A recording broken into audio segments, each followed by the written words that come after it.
Maybe it's the air, or maybe it's too much locally caught salmon, or maybe it's being stuck hundreds of kilometers away from a decent flat white.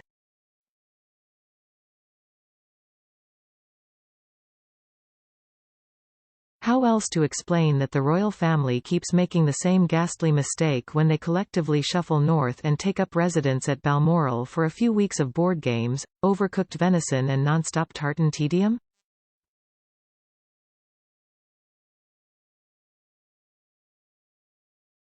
William and Kate, the Prince and Princess of Wales and their troupe of small HRHs have arrived in Scotland for the annual bout of Windsor family fun. A fact we know because they were photographed driving to the local church Crathy Kirk on Sunday.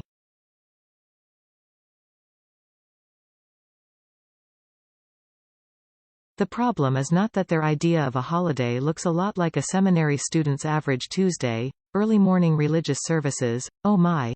But who was with them, plonked in the front seat of the car, massive gammon and reviled former UK trade ambassador, Prince Andrew, the Duke of York.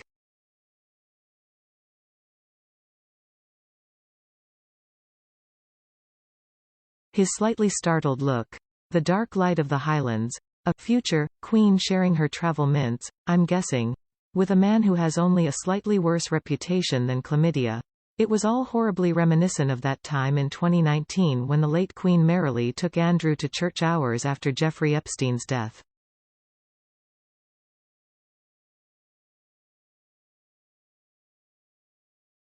Here were the Prince and Princess of Wales, recreating what was one of Her late Majesty's worst missteps since that time she briefly flirted with Unitarianism and the writings of Tony Benn.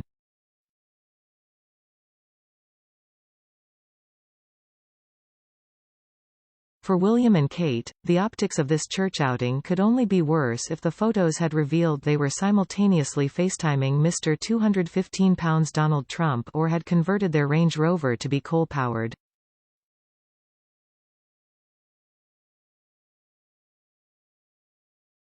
For two people whose image is seemingly more carefully calibrated than the settings on the Large Hadron Collider, why? Why in the name of all that is good and holy would the Waleses have agreed to play happy families with such a leprous relative? A relative they have gone to lengths to avoid being publicly associated with?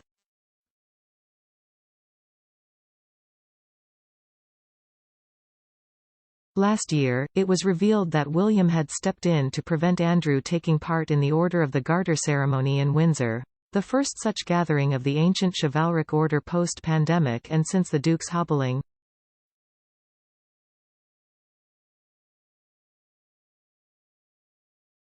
Roberto Jobson, writing in the Evening Standard at the time, reported that William had been so alarmed at his uncle's attempts to worm his way back into public view by taking part in Garter Day that he had threatened to pull out.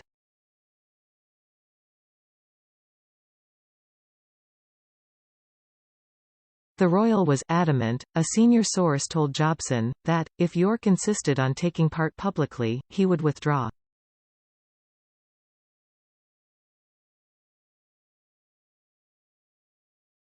It was the right call for William to make, to quarantine he and wife Kate and their wholesome image from the taint of Andrew.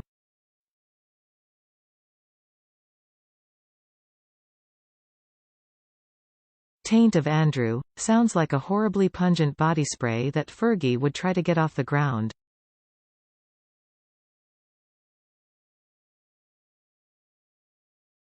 So, how did we get from a movable William, taking a hardline stance on the toxic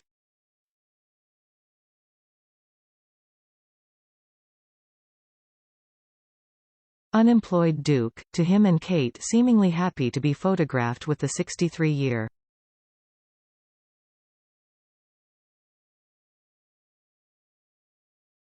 old? The Waleses' volt here is inexplicable. The Prince and Princess and the Duke exist at polar ends of the public opinion spectrum.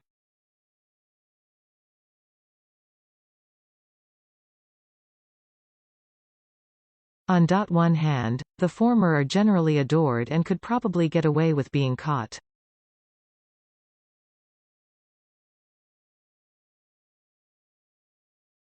Running an underground aristo dognapping ring without it denting their favorability.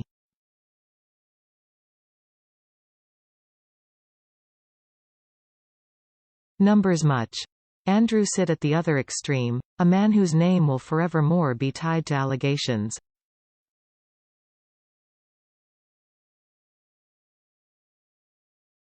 Of sexual abuse of a teenager, claims he has always denied, and his friendship with a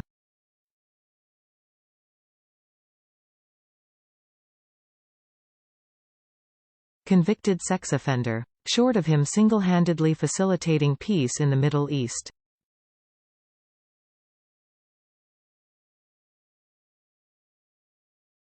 And managing to prize ex-wife and loose unit Sarah Ferguson, Duchess of York's off of.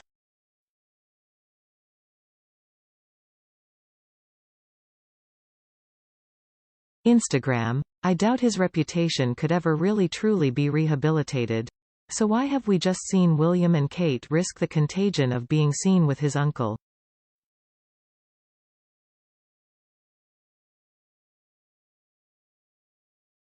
Merrily tootling along to church with him.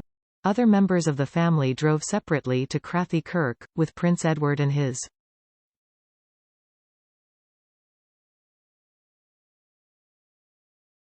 wife Sophie, the Duke and Duchess of Edinburgh and Princess Anne and her husband Good.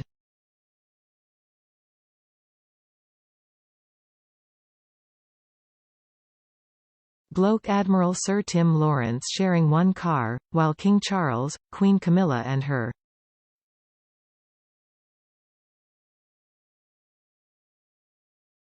trusty flask of Irish coffee, well, I'm hoping, were chauffeured in the Sovereign's Bentley.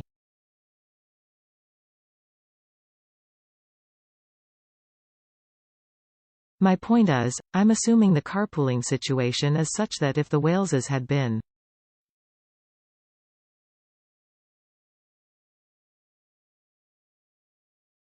strenuously opposed to having to be photographed with Uncle Andrew, they could easily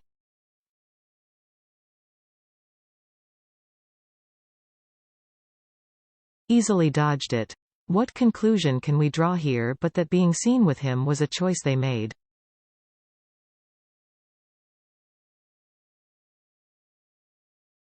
Willingly? The timing for William of all this is, technically speaking, absolutely pants.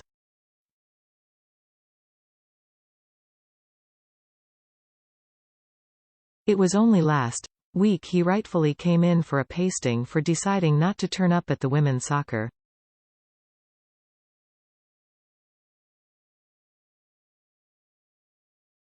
World Cup despite a England being in the finals, the cup being held in 2-2.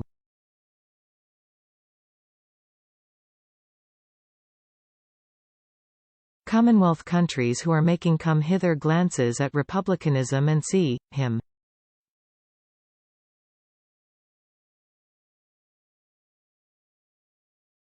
being the president of the UK's Football Association. Contrast that with last year when it was reported that the Wales's office would consider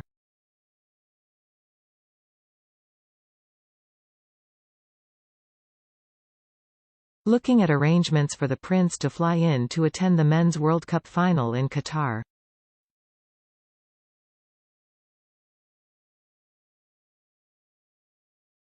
If the English team made it to the final too, no official reason has been given for the Prince of Wales's abject failure to do something.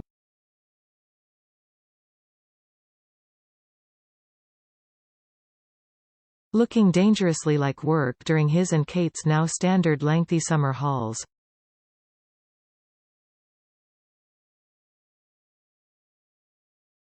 Instead, Kensington Palace put out a limp social media video of William and his daughter.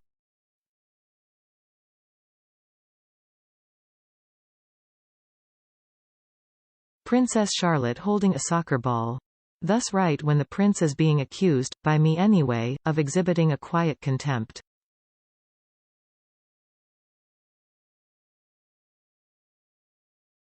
For women, here is being photographed effectively welcoming back in from the cold.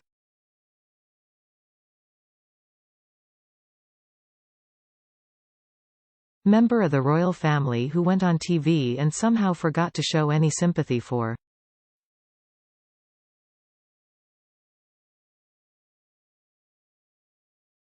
Sex trafficking victims. Goodoo then. The king might have reportedly been busy extending an olive branch to Andrew, giving him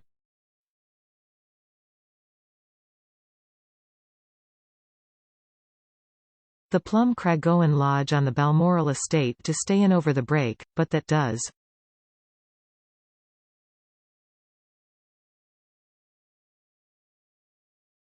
not mean that the prince and princess have to quiescently follow suit. It's not as if William and Kate have not exhibited a readiness to risk His Majesty's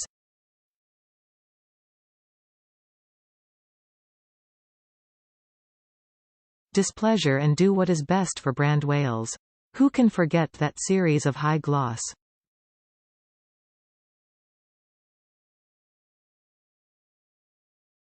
social media videos their team churned out over the coronation long weekend that somehow forgot to make much of the actual king and queen? And which instead made the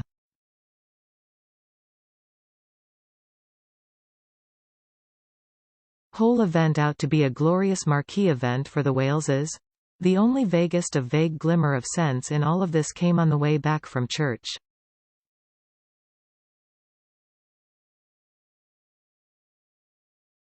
When Andrew was relegated to the back seat. Here's hoping Kate didn't let him have a